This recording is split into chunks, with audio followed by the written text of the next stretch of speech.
You will hear a number of different recordings, and you will have to answer questions on what you hear.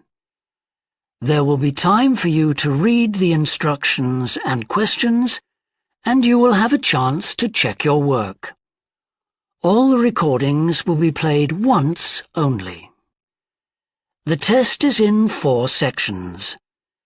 At the end of the test, you will be given 10 minutes to transfer your answers to an answer sheet. Now turn to Section 1.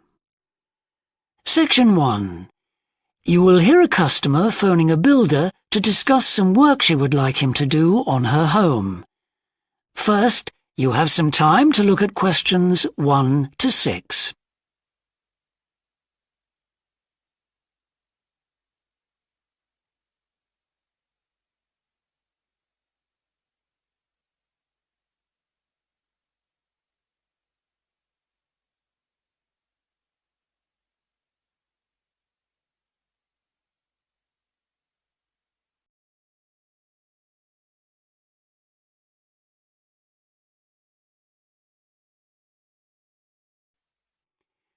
Now we shall begin. You should answer the questions as you listen, because you will not hear the recording a second time. Listen carefully and answer questions 1 to 6. Thorndike's? Good morning. Is that Mr. Thorndike? Speaking. How can I help? I've got quite a few things which need painting and fixing in the flat, and I wonder whether you'd be able to do the work. I'm sure I'd be able to help, but let me take down a few details. Yes, of course. Well, firstly, how did you hear about us? It was my friend May Hampton. You did some excellent work for her a couple of years ago. Do you remember? Oh, yes. That was in West Park Flats. Lovely lady. Yes, she is. And what's your name, please? It's Edith Pargeter. Edith. Can you spell your surname, please? It's Pargeter. Double T, right. And do you live in West Park Flats as well? No, actually, it's East Park, flat 4. Oh, right. That's over the road, I seem to remember. Quite difficult to get to. Yes, it's at the back of the library. Right, I know. And what's your phone number? 875-934, but I'm out a great deal in the afternoons and evenings.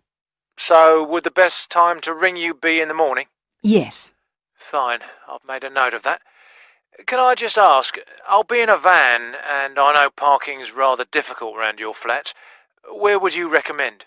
Well, I always tell people in larger vehicles to park by the post box on the other side of the road from the entrance.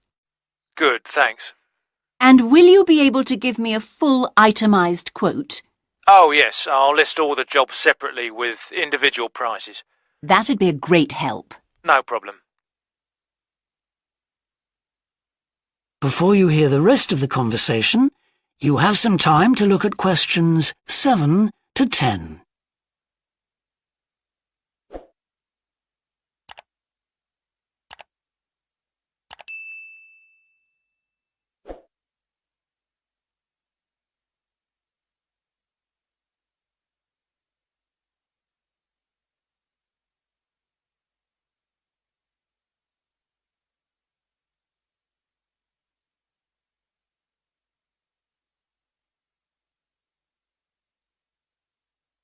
Now listen and answer questions 7 to 10. Now, what would you like me to do? Firstly, and most urgently, is in the kitchen. With all the weather damage, the glass in the door has cracked, and I'd need that fixing. I presume you mean replacing? Oh, yes, and as soon as possible. What I'll do is come round tomorrow morning and do that immediately. Oh, thank you so much. The other things aren't so urgent, but... Now, I'll make a note of everything you want doing. Well, in the kitchen, I'd like some painting doing. All the kitchen walls? Just the area over the cooker. It's very greasy. Right, it does tend to get that way. Yes. Well, if you want a proper job done, what I'd need to do is strip the old paint and plaster it about a week before I paint it. Of course. Now, May tells me you also do work in the garden. That's right. Well, I'd like you to replace a fence. Just one? Yes, at the far end. Fine, shouldn't be a problem. And that's the lot. Fine. Yeah, as I say, I can come round tomorrow morning to look over things with you. Well, that's great, thank you. So, I look forward to seeing you tomorrow at... That is the end of section 1. You now have half a minute to check your answers.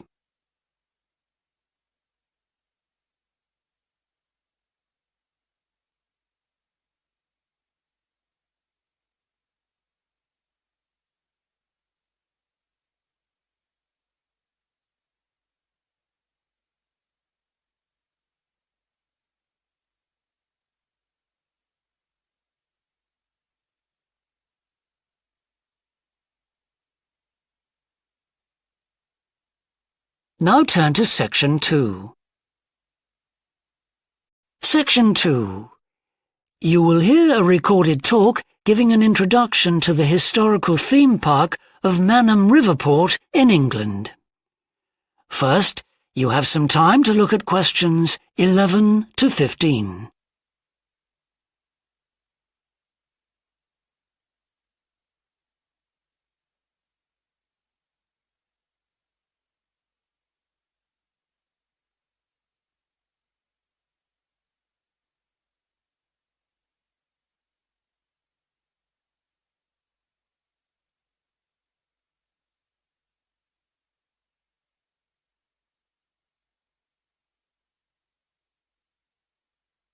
Now listen carefully and answer questions 11 to 15.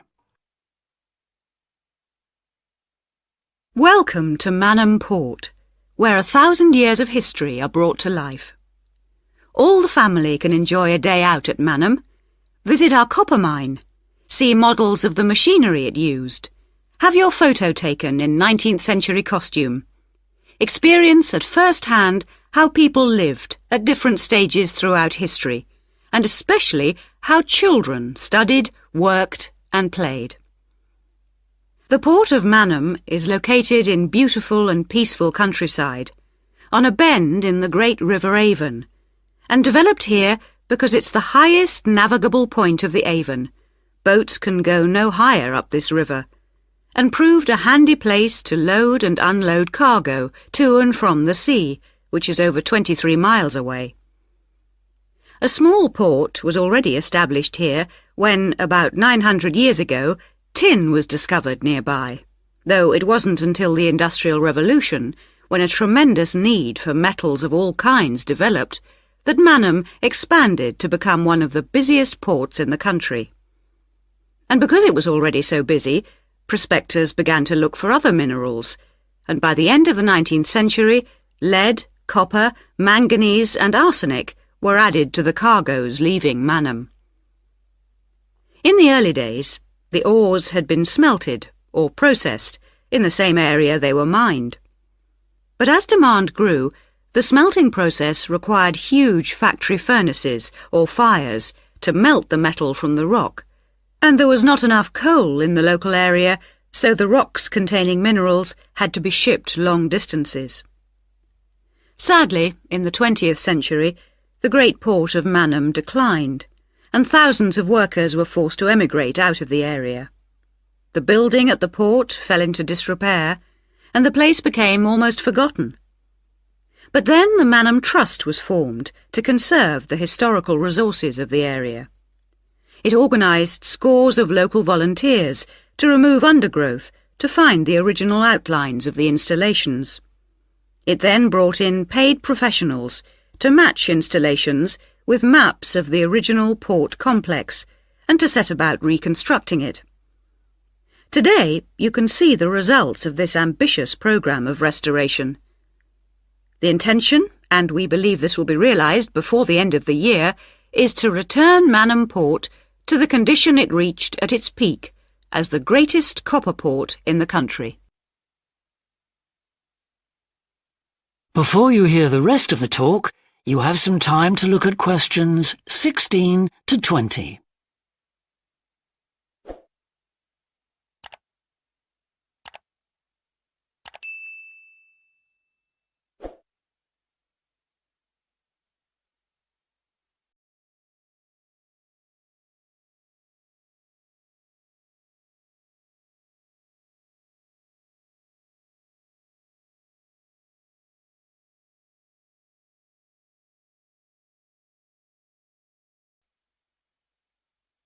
Now listen and answer questions 16 to 20.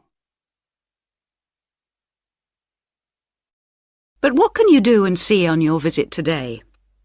Here are just a few highlights. We suggest you start with the visit to the copper mine.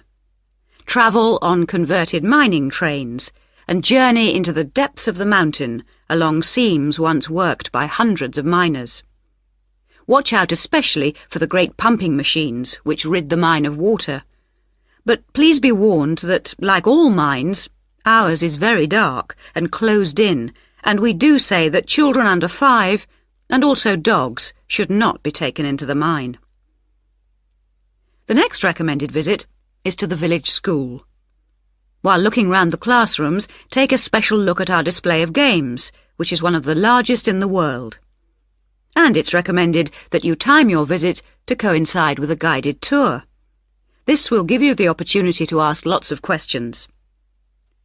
Near the school is the beautiful old sailing ketch called the George. You're welcome to board the boat and look round the cabins. Look out for the ship's wheel, which was missing until only 5 years ago when it was dredged out of the silt by a local fisherman.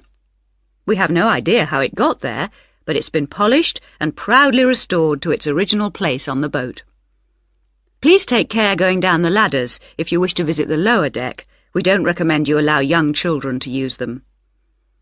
So we hope you have a memorable visit to Manham Port, and will tell your friends all about us. That is the end of section 2. You now have half a minute to check your answers.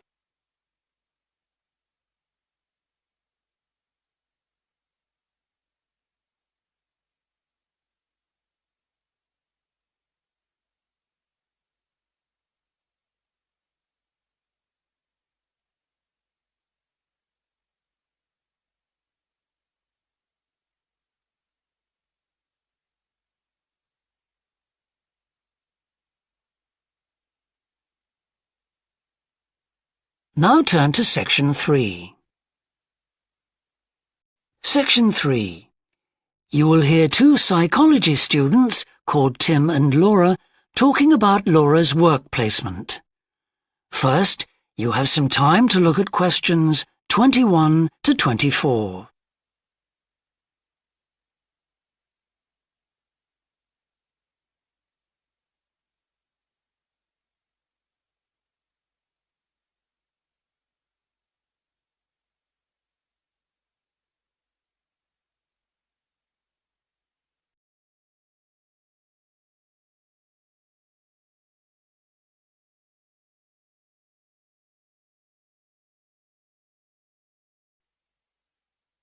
Now listen carefully and answer questions 21 to 24. Hi, Laura. Could you spare a few minutes to talk about the work placement you did last summer? I'm thinking of doing one myself. Hi, Tim. Sure. Didn't you do yours at an environmental services company? That's right. It's only a very small company, and they needed someone to produce a company brochure. And I wanted to get some business experience, because I'm interested in a career in occupational psychology in a business environment. It was good, because I had overall responsibility for the project.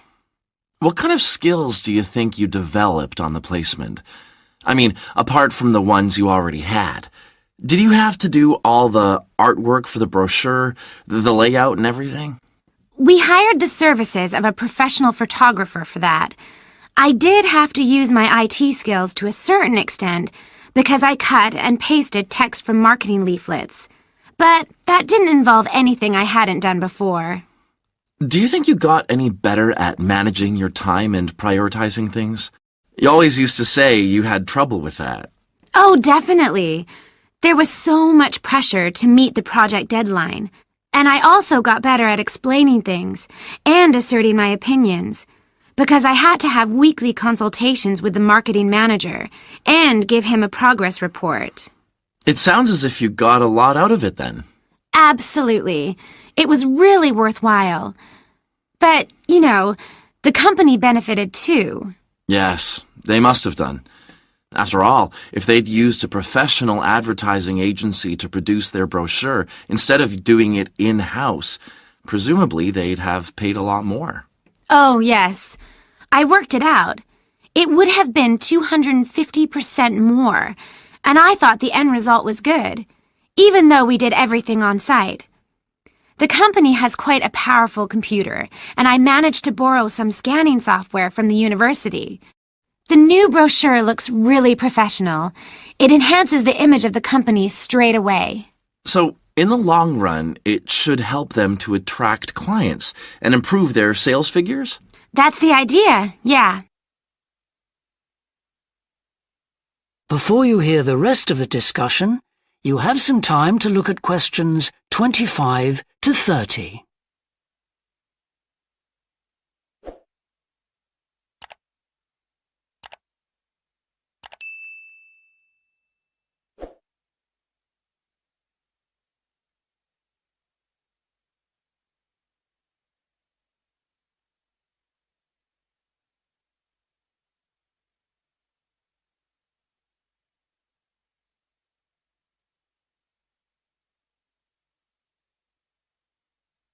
Now listen and answer questions 25 to 30. Well, all in all, it sounds very positive. I think I'll go ahead and apply for a placement myself. How do I go about it? It's easy enough to do, because there's a government agency called STEP, S-T-E-P, that organizes placements for students. You should start by getting their booklet with all the details. I expect you can download one from their website. Actually, they've got copies in the psychology department. I've seen them there. I'll just go to the office and pick one up. Right. And then, if I were you, after I'd looked at it, I'd go over all the options with someone. I suppose I should ask my tutor's advice. He knows more about me than anyone. One of the career officers would be better.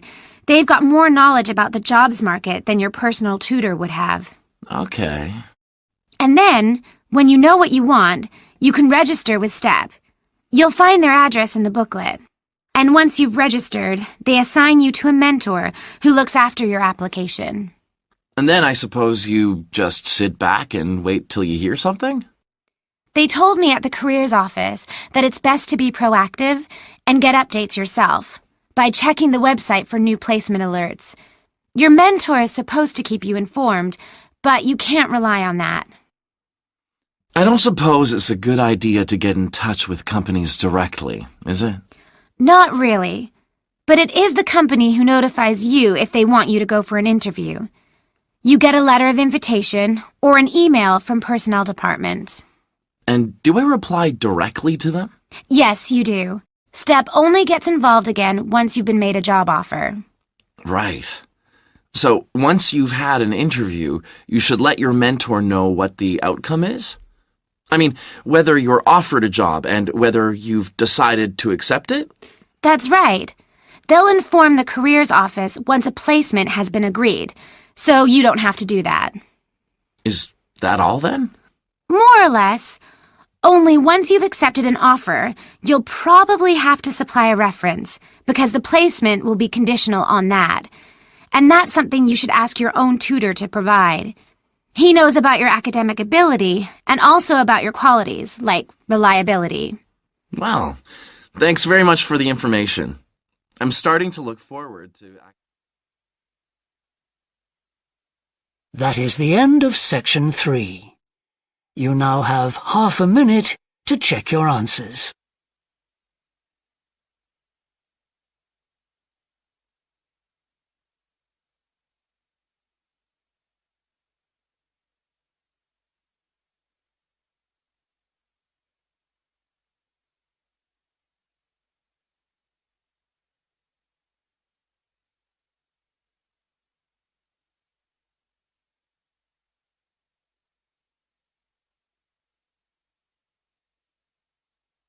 Now turn to Section 4.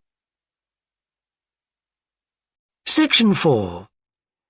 You will hear a woman talking to a group of first-year science undergraduates about the developing science of nanotechnology. First, you have some time to look at questions 31 to 40.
Now listen carefully and answer questions 31 to 40.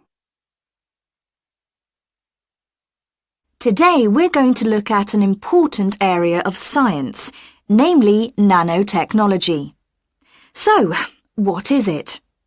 Nano means tiny, so it's science and engineering on the scale of atoms and molecules.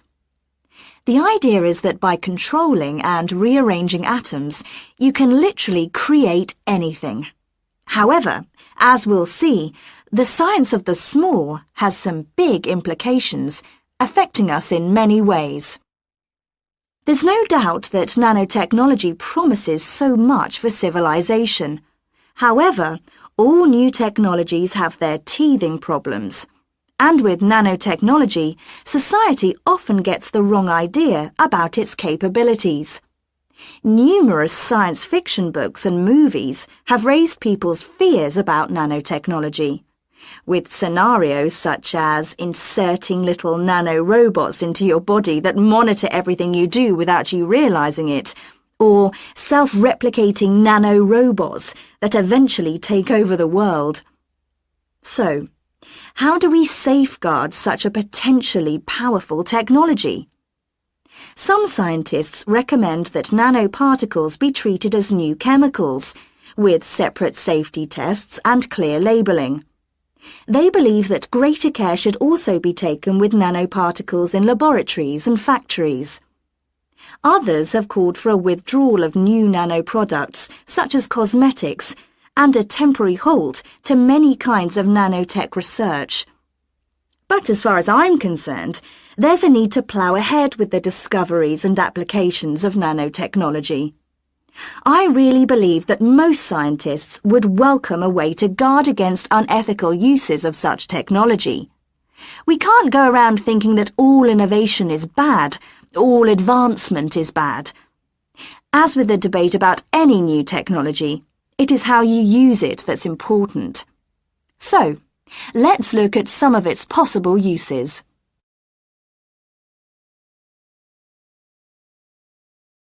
Thanks to nanotechnology, there could be a major breakthrough in the field of transportation, with the production of more durable metals. These could be virtually unbreakable, lighter, and much more pliable, leading to planes that are 50 times lighter than at present. Those same improved capabilities will dramatically reduce the cost of travelling into space, making it more accessible to ordinary people and opening up a totally new holiday destination. In terms of technology, the computer industry will be able to shrink computer parts down to minute sizes.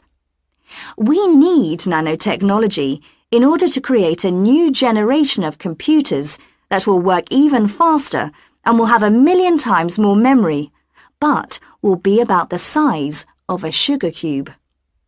Nanotechnology could also revolutionize the way that we generate power. The cost of solar cells will be drastically reduced, so harnessing this energy will be far more economical than at present. But nanotechnology has much wider applications than this and could have an enormous impact on our environment. For instance, tiny airborne nanorobots could be programmed to actually rebuild the ozone layer, which could lessen the impact of global warming on our planet. That's a pretty amazing thought, isn't it? On a more local scale, this new technology could help with the cleanup of environmental disasters, as nanotechnology will allow us to remove oil and other contaminants from the water far more effectively. And if nanotechnology progresses as expected, as a sort of building block set of about 90 atoms, then you could build anything you wanted from the bottom up.